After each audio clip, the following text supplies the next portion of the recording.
Hello everyone, welcome to GS question paper. GS question paper में आज हम लोग जीके जीएस से रिलेटेड क्वेश्चंस को सॉल्व करेंगे और लास्ट में दो क्वेश्चन करंट अफेयर से भी रिलेटेड होंगे। चलिए देखते हैं। फर्स्ट क्वेश्चन है, क्षेत्रफल के आधार पर भारत की मिट्टियों का सही अवरोही क्रम है। भारत में मिट्टियाँ कई प्रकार की पाई जाती हैं, जलवायु कई प्रकार के पाए जाते हैं और भूमि भी कई प्रकार की पाई जाती है। तो अभी यहाँ पे हम लोग देखते हैं मतलब सबसे ज़्यादा कौन सी मिट्टी पाई जाती है, उसके बाद सबसे कम कौन सी मिट्टी पाई जाती है। यहाँ चार ऑप्शन दिए गए हैं, जलोढ़, काली, लाल और लैटेराइट। ये चारों ऑप्शन में हैं। तो सबसे पहले नंबर पर कौन आएगा, यहाँ पर ये देख रहे हैं, ये दोनों एग्जाम्स में पूछा जा चुका है, एसएससी में भी और एपीएफसी में भी। तो चलिए फर्स्ट देखते हैं। पहले नंबर पर जलोढ़ मिट्टी आती है, दूसरे नंबर पर काली मिट्टी आती है, तीसरे नंबर पर लाल और चौथे नंबर पर लैटेराइट मिट्टी आती है। इसका परसेंटेज भी देख लेते हैं, इसके बारे में डिटेल बात कर लेते हैं। लेकिन यहाँ पर फर्स्ट ऑप्शन जो है वो हम लोगों का सही ऑप्शन होगा। आइए इससे रिलेटेड फैक्ट्स देखते हैं। जलोढ़ मिट्टी पर प्रतिशत कितना है, ये है 45.6%। जितनी भी भारत में हिमालय से निकलने वाली मिट्टियां हैं वो अपने साथ गाद कीचड़ ले आकर के जलोढ़ मिट्टियों का निर्माण करती हैं और एक बड़े मैदानी भूभाग का भी निर्माण करती हैं। तो जलोढ़ मिट्टी सबसे ज़्यादा पाई जाती है। दूसरे नंबर पर आती है काली या रेगुर मिट्टी भी जिसको बोलते हैं, वो है 16.6%। इसके बाद आता है लाल मिट्टी जो कि 10.6% है।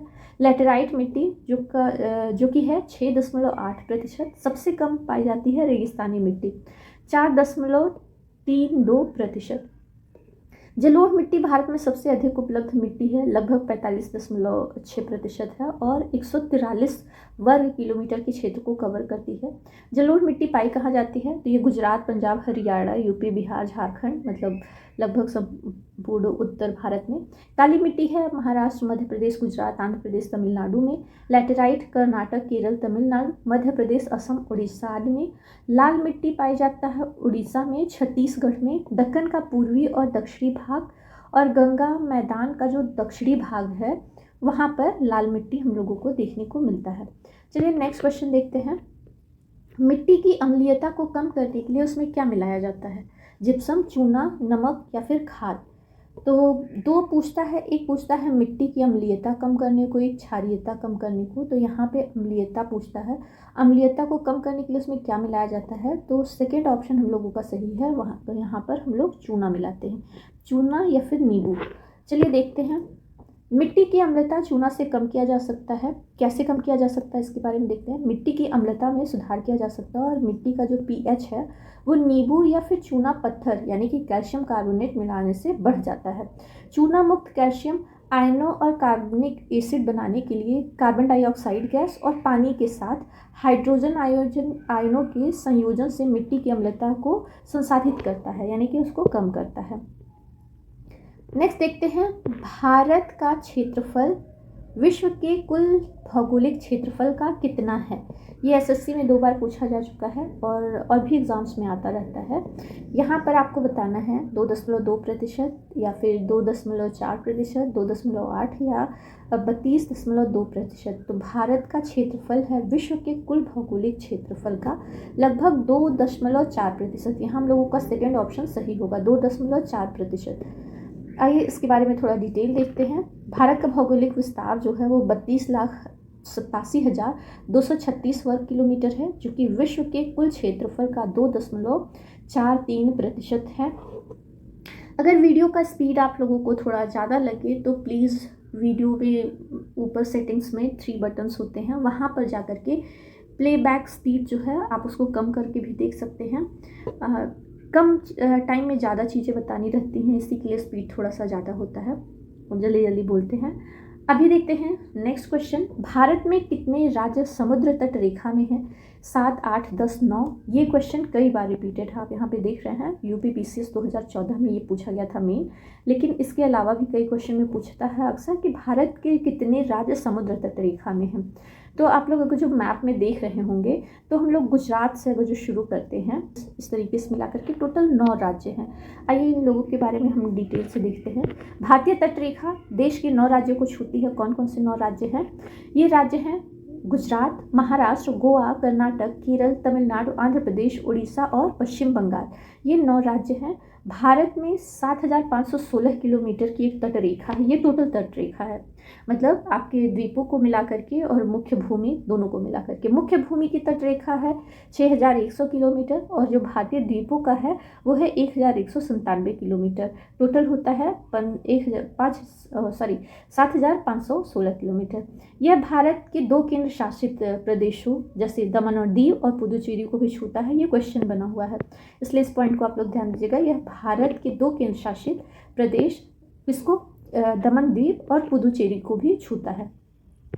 भारत की मुख्य भूमि की दक्षिणी सीमा है। अब यहाँ पर भारत की मुख्य भूमि की दक्षिणी सीमा की बात कर रहा है। मुख्य भूमि की दक्षिणी सीमा मतलब आप लोग जानते होंगे इंदिरा जो पॉइंट है वो अंडमान निकोबार द्वीप समूह पे है, जबकि भारत का जो मुख्य भूमि है ये अंडमान निकोबार जो द्वीप समूह है उससे थोड़ा सा और पीछे हट करके है। तो अभी यहाँ पे पूछा है मुख्य भूमि की दक्षिणी सीमा है 6°4 ये है, या 7°4 या 8°4 या 6°8 उत्तरी अक्षांश। इन चारों में से सही आंसर कौन सा होगा? तो यहाँ पे हम लोगों का थर्ड ऑप्शन सही होगा। 8°4 उत्तरी अक्षांश में यह स्थित है। ये हमारे कन्याकुमारी में स्थित की बात हो रही है। चलिए आइए इसके बारे में डिटेल देखते हैं और साथ ही कुछ और फैक्ट्स जिससे क्वेश्चन बनते हैं। भारत भूमध्य रेखा के उत्तर में, मान लीजिए भूमध्य रेखा है तो इसके उत्तर में आपके स्थित है। 8°4 से 37°6 उत्तरी अक्षांश है। ये भारत की दक्षिण से लेकर के उत्तर तक, यानी कि ऊपर इंदिरा पॉइंट तक की बात हो रही है, इंदिरा कॉल से इंदिरा पॉइंट तक की। तो अभी यहाँ पर हम लोग देख रहे हैं जो 86°7 से लेकर के 97°25 पूर्वी रेखांश के बीच में स्थित है, यानी कि ये पूरब से लेकर के पश्चिम तक की बात हो रही है। भारत की मुख्य भूमि की जो दक्षिणी सीमा है वो 8°4 है, इसलिए हम लोगों का थर्ड ऑप्शन सही था।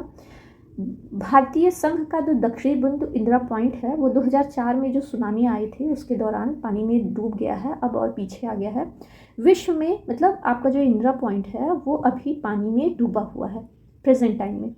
विश्व में भारत का स्थान की बात करें तो ये उत्तर पूर्वी गोलार्ध में है, यानी कि अगर जो ये भूमध्य रेखा और साथ ही साथ ये अक्षांश रेखा की बात करें तो हम लोग का भारत यहाँ पर स्थित है। तो ये उत्तर और पूर्वी गोलार्ध में स्थित है। उत्तर से दक्षिणी दूरी की बात करें तो ये टोटल पूछता है, अच्छा ये पूछा भी है क्वेश्चन कि भारत का जो लंबाई है वो उत्तर से दक्षिण ज़्यादा लंबा है या पूरब से पश्चिम ज़्यादा लंबा है। तो यहाँ पे पॉइंट दिया गया है उत्तर से दक्षिणी दूरी है वो है आपका 3,214 किलोमीटर और पश्चिम से पूर्व की जो दूरी है गुजरात से लेकर के अरुणाचल प्रदेश तक की दूरी आपकी है 2,933 किलोमीटर। तो उत्तरी दक्षिण दूरी ज़्यादा है, उत्तर से दक्षिण यानी कि आपका ऊपर कश्मीर से लेकर के लद्दाख से लेकर के नीचे कन्याकुमारी तक ये ज़्यादा है। अब हम लोग देखते हैं विश्व में कुल भूमि का क्षेत्र कितना है, तो ये 2.4% है। आगे हम लोग ऊपर क्वेश्चन में भी इसको सॉल्व किए हैं। क्षेत्रवार रैंक कौन सा है, ये तो 7वां देश है जो क्षेत्र में बड़ा है। 7वां। दुनिया की तुलना में जनसंख्या कितनी है ये पूछता है पॉइंट, तो आपका है 17.5%। इतने सारे पॉइंट्स आपको इस क्वेश्चन को सॉल्व करने में समझ में आते होंगे। नेक्स्ट बढ़ते हैं हम लोग अगले क्वेश्चन की तरफ। भारतीय मानक समय आधारित है। क्वेश्चन अभी तक आप लोगों ने पढ़ा होगा तो 2 तरीके का ज़्यादा पूछता है।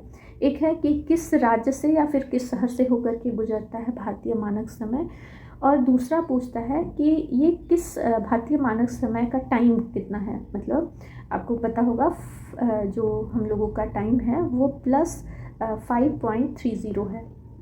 तो अभी यहाँ पे पूछा है मानक समय आधारित है किस देशांतर पर। देशांतर यहाँ पूछा है 80 डिग्री पूर्वी देशांतर पर, 80 डिग्री पश्चिमी देशांतर पर, या 82.30 पूर्वी देशांतर पर, या फिर 82.3 डिग्री पश्चिमी देशांतर पर।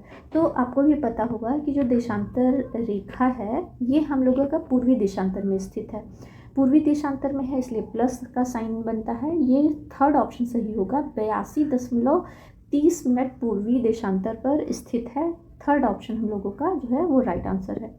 चलिए इससे रिलेटेड फैक्ट्स को देखते हैं। भारतीय मानक समय के रूप में ज्ञात पूरे भारत में माना जाने वाला जो मानक समय है वो है 82.30 ईस्ट, यहाँ पे ई लिखा हुआ है यानी कि ईस्ट पूरब देशांतर पर आधारित है। देशांतर उत्तर प्रदेश के मिर्ज़ापुर से होकर के गुजरता है और भारतीय मानक समय ग्रीनविच मीन टाइम जो है वो है 5 घंटे 30 मिनट आगे है। बांग्लादेश से किस राज्य की सीमा नहीं लगती है, ये क्वेश्चन पूछा है। मेघालय, असम, मणिपुर या फिर त्रिपुरा। तो अगर जो आप मैप में देखेंगे 7 सिस्टर्स के नाम से जो पूर्वी राज्य हैं, आप लोग अक्सर न्यूज़ में सुने होंगे चिकन नेक के बारे में, जिसको काटने की बात अक्सर बांग्लादेश और चाइना के लोग करते हैं कि पूर्वी जो 7 सिस्टर राज्य हैं उनको अलग कर दिया जाए भारत की मुख्य भूमि से। तो ये आपका पूछा है उन्हीं राज्यों के बारे में, मेघालय, असम, मणिपुर और त्रिपुरा।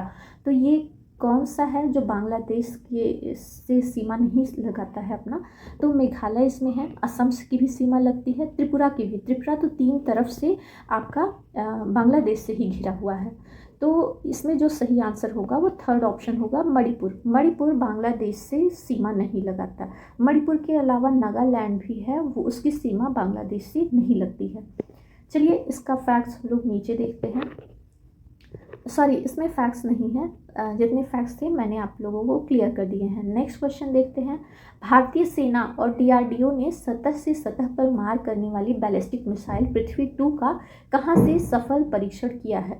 जो पृथ्वी मिसाइल्स हैं ये आपका अभी जो DRDO है ये भारत को मिसाइल के क्षेत्र में मतलब सेल्फ डिपेंडेंट बनाने के लिए कई तरीके का परीक्षण किया है। ये पहली बार नहीं है। पृथ्वी 1, पृथ्वी 2, पृथ्वी 3 इन तीनों का सफल परीक्षण किया गया है, लेकिन इन तीनों का वर्जन 3 तरीके का बना है, यानी कि थल से आकाश में मार करने वाला, ज़मीन से हवा पर मार करने वाला और तीसरा बना है ज़मीन से ज़मीन पर मार करने वाला।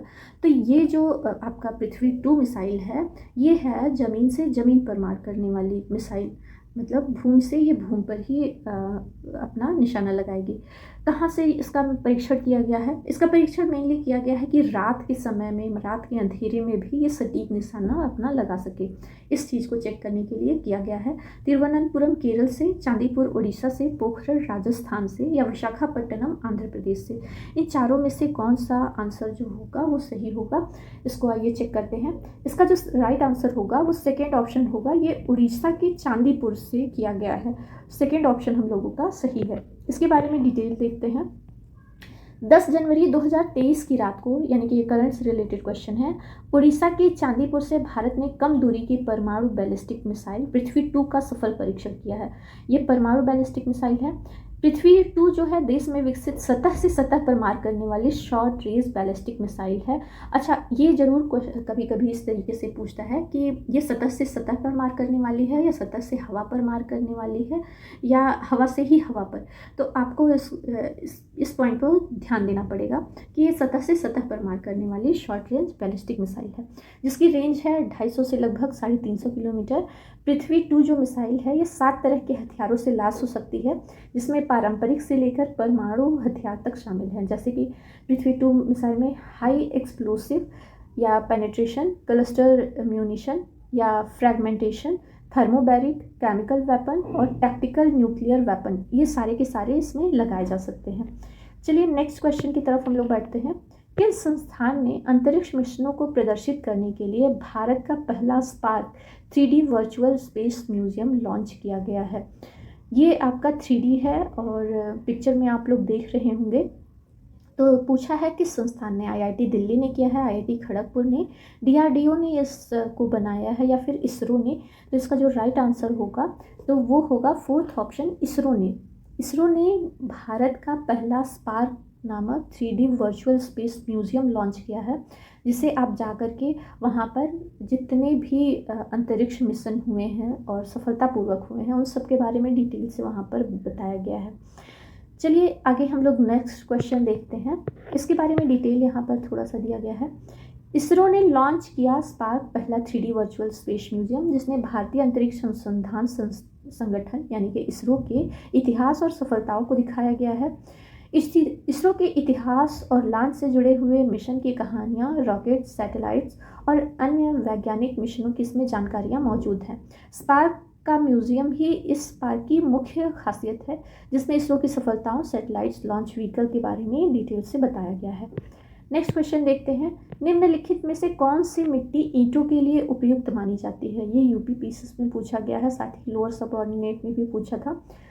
जलोढ़ मिट्टी, काली मिट्टी, लैटेराइट मिट्टी, लाल मिट्टी, तो कौन सी मिट्टी है ईंटों के लिए उपयुक्त मानी जाती है।